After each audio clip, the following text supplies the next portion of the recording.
மாநாடு அன்றைக்கு கூட மழை பொழியுது.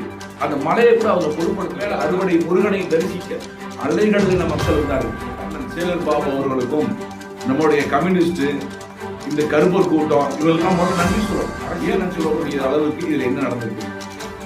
எங்கேயாவது பாரதிய ஜனதா கட்சி பொழிகிறது. சொற்பாரத்தை பாரத பிரதமர் சொன்ன மாதிரி சொற்பாரத்து நிகழ்ச்சி மாதிரி அங்க இருக்கக்கூடிய குப்பைகளை எங்கள் நிர்வாகிகள் நாங்களே எடுப்போம். வணக்கம். இன்று நம்மோடு இணைந்திருப்பவர் பாரதிய ஜனதா கட்சியின் பிரச்சார பிரிவு மாநில செயலாளர் புதூர் ராஜா அவர்கள் நம்மோடு இணைப்பில் இருக்கார். வாருங்கள், அவர்களுடன் பேசலாம். வணக்கம்.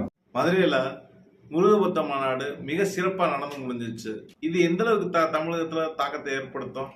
எதிர்கட்சிகள் இது அரசியல் மாநாடா இல்ல பக்தர்கள் மாநாடான்னு விமர்சனம் பண்றாங்க. இதை நீங்க எப்படி பாக்குறீங்க?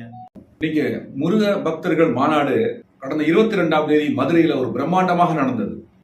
நீங்க கேட்ட மாதிரி எந்த அளவுக்கு இது தாக்கத்தை ஏற்படுத்தும் அப்படின்னு சொன்னா, கடந்த சில ஆண்டுகளுக்கு முன்னாடி நிறைய நிகழ்ச்சிகள்ல பூரா பாத்தீங்கன்னா இந்து கோயிலையும் இந்து மக்களையும் இந்துடைய பிறப்பை முதற்கொண்டு எல்லாரும் ரொம்ப கேவலமா இந்த திராவிட இயக்கங்கள் பூரா பேச பேச மக்கள் மத்தியிலே ஒரு மாபெரும் எழுச்சியும் புரட்சியும் கலைஞ்சிருக்கு.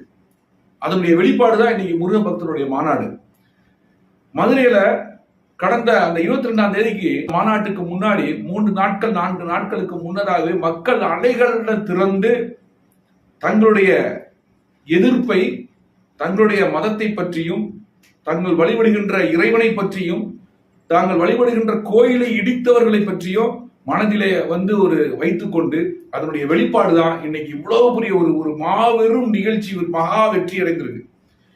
என்ன காரணம் அப்படின்னா, கருப்பர் கூட்டம் ஒரு கூட்டம் என்ன சொல்றது, கந்த சஷ்டி கவசத்தை கேவலப்படுத்தி பேசுறது, முருகனை கேவலப்படுத்தி பேசுறது, பெருமாளை பத்தி பேசுறது, ஆண்டாள் பத்தி பேசுறது, இப்படி எல்லா கோயில்களில் இருக்கக்கூடிய இந்து ஆலயங்களை பற்றியும், இந்து இறைவனை பற்றியும், இந்து மக்களை பற்றியும், அவருடைய பிறப்பை பற்றியும் கேவலமாக பேச பேச அதனுடைய வெளிப்பாடுதான் இன்னைக்கு இவ்வளவு பெரிய ஒரு மாபெரும் வெற்றியை நமக்கு இந்த முருக பக்த மாநாடு நமக்கு கிடைச்சது.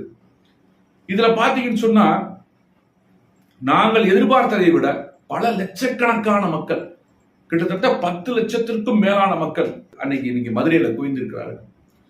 இதனுடைய மாநாட்டுக்கு முன்னதாகவே கடந்த 2 நாட்களுக்கு முன்னதாக நாங்கள் சாயங்காலம் பூரா பார்க்கும்போது மக்கள் குடும்பமாக மகளிர்கள் பூரா தன் தாய், தகப்பன், குழந்தைகள், உடன்பிறந்தவரோட சேர்ந்து கூட்டமாக குடும்பமாக தங்களை இந்த மாநாட்டில் இணைத்துக் கொண்டார்கள்.